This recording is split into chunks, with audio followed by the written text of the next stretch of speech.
Democratic Virginia Senator Mark Warner, a close supporter of former Governor Terry McAuliffe. Senator, thanks so much for joining us tonight.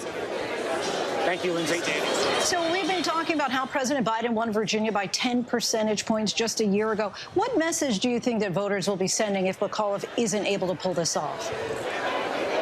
Well, Linsey, first of all, let's recognize it's still early in the evening. I actually ran ahead of President Biden last year, and it was not until about 10:30 at night that I went ahead, even though I won the race by over 500,000 votes. So I know Jonathan and other commentators are going back and forth. We got a lot of votes to count, and I still feel very good. The early vote numbers at 1.2 million were great. The turnout in some of the Northern Virginia area was very, very positive. And that early vote, I'm really happy to see that Virginians are voting at a record number. You know, we talk about one of the reasons why we want Terry McAuliffe reelected. That ability to expand the electorate and have more people participate could be in jeopardy if Terry's not successful. So I think on the issues, Terry's going to win. I also think, listen, I'd be the first to acknowledge, I've been saying this for 2 months, I wish the House would have gone ahead and passed the bipartisan infrastructure bill in September. That would have been good for President Biden. It would have been good for the country. It would have been good for Terry McAuliffe's campaign. But we're going to get that done this week, it appears, from the House. And we're going to get the second half of the agenda on child care, prescription drug prices lower, a fairer tax code, and frankly, taking on the existential threat of climate change. That's going to happen as well. And of course, you're a supporter of the former governor, but if you're able to take a step back and be objective here, is there anything at all that you might have done differently if you were running? Linsey, we've done this before. Step back objectively on election night as a former governor. It's not possible. Listen, I think that's up. I don't want to take that away from you guys. You guys can speculate. I think Terry brings enormous energy to everything he does. I think that energy, he had to rev it up. Clearly, I think he recognized there was a bit of a gap, but what was smart about his campaign, he recognized that a number of weeks ago. In these last couple of weeks, the turnout game, the ground game, the number of early voters, we were afraid we might not hit 1 million.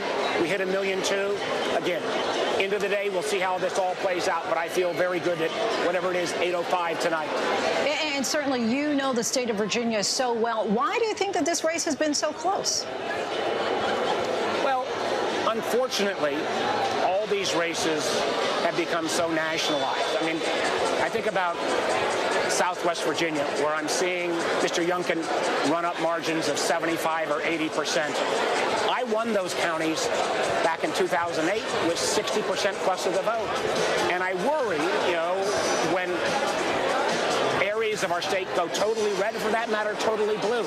I wish we had and this is not just a Virginia problem, I wish there were more jurisdictions that were, competitive for both parties. And unfortunately, that is not how our politics are playing out these days.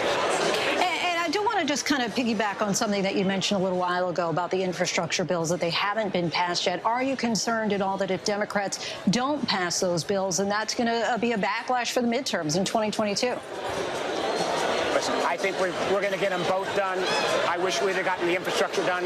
The Senate got 69 votes to get 19 Republicans to support once in 50-year investment in infrastructure. That was a pretty heavy lift. I was proud to be one of the authors. I think it would have been smarter for the president and for the country if the House had gone past that in September. But that's not what happened. We're going to get it passed, it appears, even this week on the infrastructure bill. And on the second half of the agenda, that is frankly is a heavy lift, but is frankly even more transformative. Rethinking child care, providing preschool for every kid, allowing more women to get back into the workforce, dealing with lowering the price of prescription drugs. I got a daughter who's type 1 diabetic. I'm lucky enough to be able to afford the price of insulin, but the price of insulin is doubled, tripled, quadrupled. This new bill will put the price of insulin down to $35 a month. That is a real difference in millions of Americans' lives.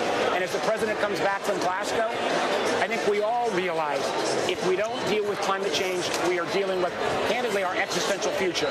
So we will get that second half of it done. It's taken longer, and maybe the sausage makings have been a little bit uglier.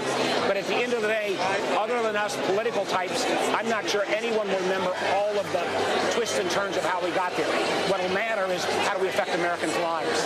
I guess it just matters if the sausage gets made, not the length of time to make it. Lastly, to you, Senator, what do you say about those voters who are concerned that McAuliffe, who's been a political insider for so long, represents politics as usual?